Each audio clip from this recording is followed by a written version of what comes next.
Good morning, everyone. Today we're back with Harry Potter and the Deathly Hallows by J.K. Rowling. Last time we finished at page 42. Let's continue. Is this it? Is this series like? Very same, said Hagrid, beaming down at Harry. And the last time you was on it, Harry, I could fit you in one hand.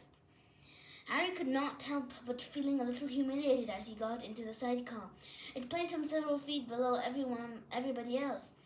Ron smirked at the sight of him sitting there like a child in a bumper car. Harry stuffed his rucksack and broomstick down by his feet and rammed Hedwig's cage between his knees. It was extremely uncomfortable. Arthur's done a bit of tinkering, said Hagrid, quite obviously to Harry's discomfort. He settled himself astride the motorcycle, which creaked slightly and sank inches into the ground. It's got a few tricks up its handlebars now.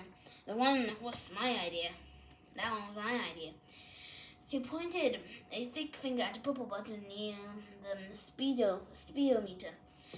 Please be careful, Hagrid, said Mr. Weasley, who was standing beside them, holding his broomstick. I'm still not sure that this is advisable, and it's certainly not only to be used in the emergencies. All right, then, said Moody. Everyone ready, please. I want us all to leave at exactly the same time at the whole point of the diversation's lost. Everybody's mounted their booms.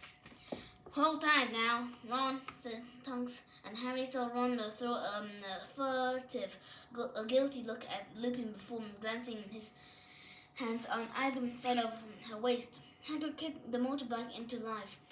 It rolled like a dragon, and the sidecar began to vibrate. Good luck, everyone, shouted Moody.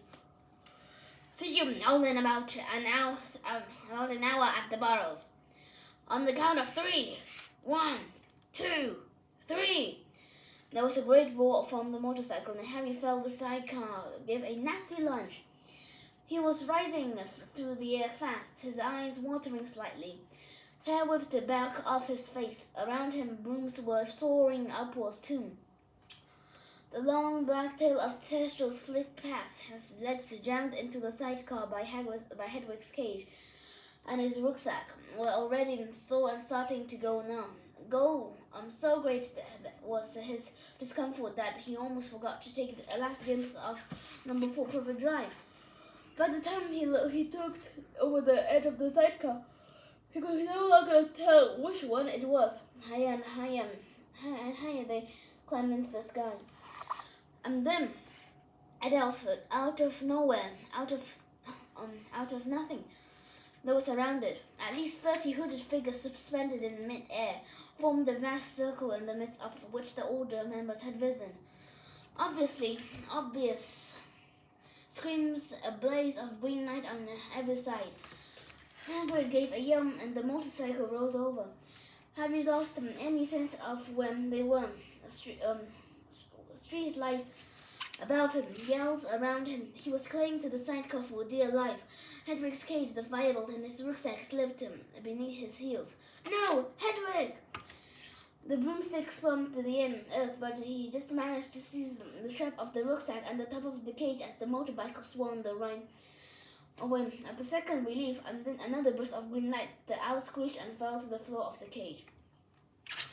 No! No! The motorbike zoomed forwards. Harry glimpsed hooded Deathly scattering as Hagrid blasted through the circle. Hedwig! Hedwig! But the owl lay motionless and pathetic as a toy on the floor of her cage. He could not take it in, and his terror for the others were paramount. He glanced over his shoulder and saw a mass of people moving. Flares of green light, 2 pairs of people on brooms soaring off into the distance, but he could not tell who they were.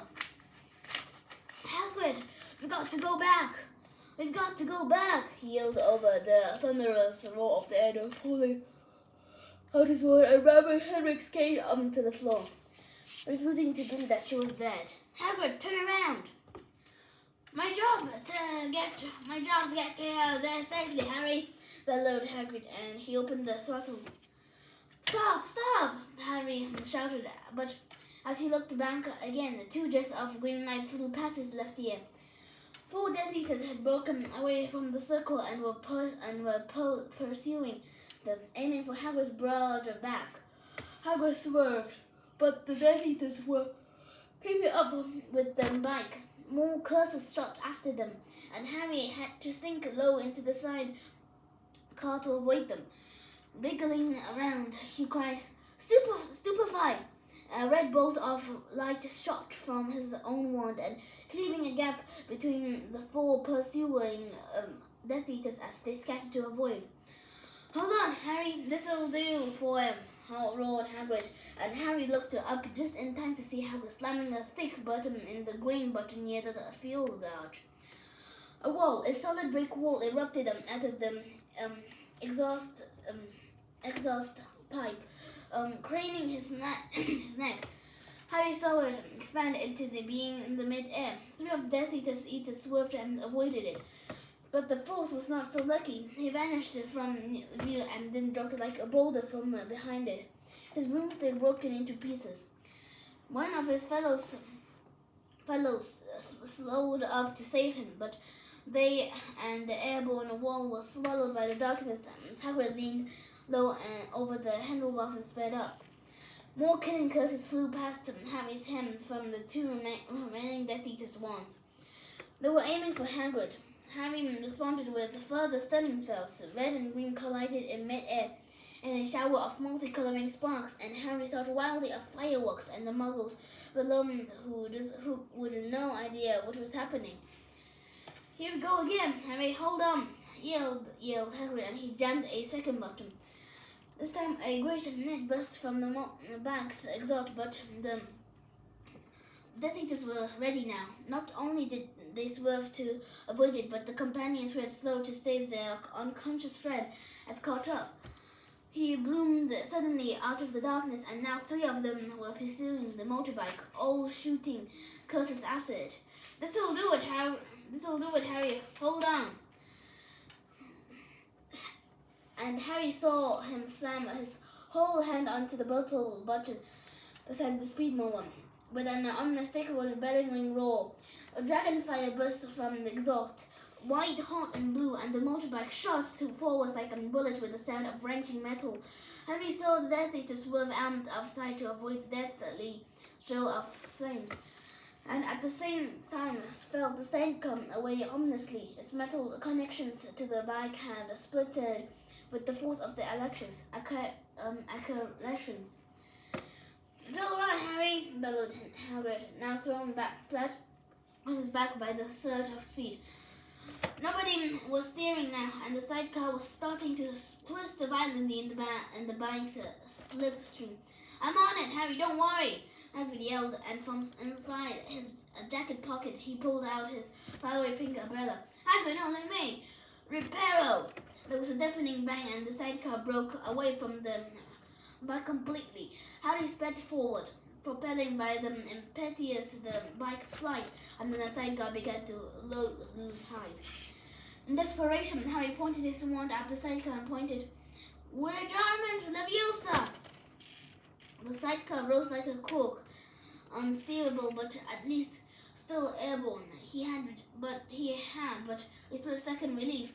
However, as more curses streaked past him, the 3 Death Eaters were closing in. I'm coming, Harry! Hagrid yelled from out of the darkness. But Harry could feel the sidecar beginning to sink again. Crouching as low as he could, he pointed at the middle of the oncoming figures and yelled, Impedienta! The jinx hit the middle of the Death Eater in the chest for a moment. The man was absurdly spread-eagled in mid-air as though he had hit an invisible barrier. One of his fellows almost collided with him. Then the sidecar began to fall in earnest, and the remaining Death Eaters shot a curse so close to Harry that he had to duck below the rim of the car, knocking out a tooth on the edge of his seat. I'm coming, Harry, I'm coming! A huge hand seized the back of Harry's robes and hoisted him out of the plummeting sidecar.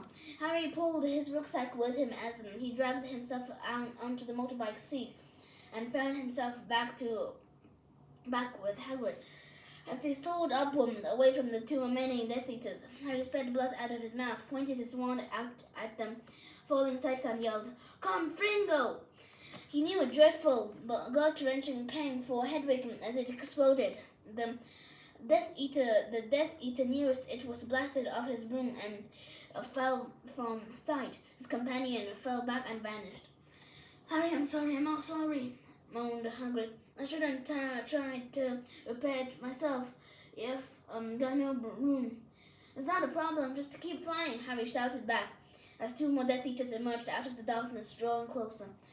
As the cursors came shooting across the intervening space again, Hagrid swerving and zigzagging, Harry knew that Hagrid did not dare use the dragon fire button again, with Harry seated so insecurely. Harry sent stunning spells after stunning spells back at their pursuers, barely holding them off. He shot another blocking jinx at them. The closest Death Eater swerved to avoid it, and his hood slipped, and by the red light of his next stunning spell, Harry saw the strangely blank face of Stanley Scumpike. "Stan! Expelliarmus!" Harry yelled. "That's him! It's him! It's the real one!" The hooded Death Eaters shout reached Harry even above the thunder of the motorbike's engine. Next moment, both pursuers had fallen back and disappeared from sight. "Harry, what's happened?" bellowed Harry. Where have they gone?" "I don't know." But Harry was afraid. The hooded Death Eater had called it the real one. How had he known? He gazed around the apparently empty darkness and felt its menace. "Where are they?" "Well, I think we'll leave it here for tomorrow. We're very nervous here. And don't forget to like and subscribe. And we'll see you next time, guys. Bye. Hope you enjoyed it.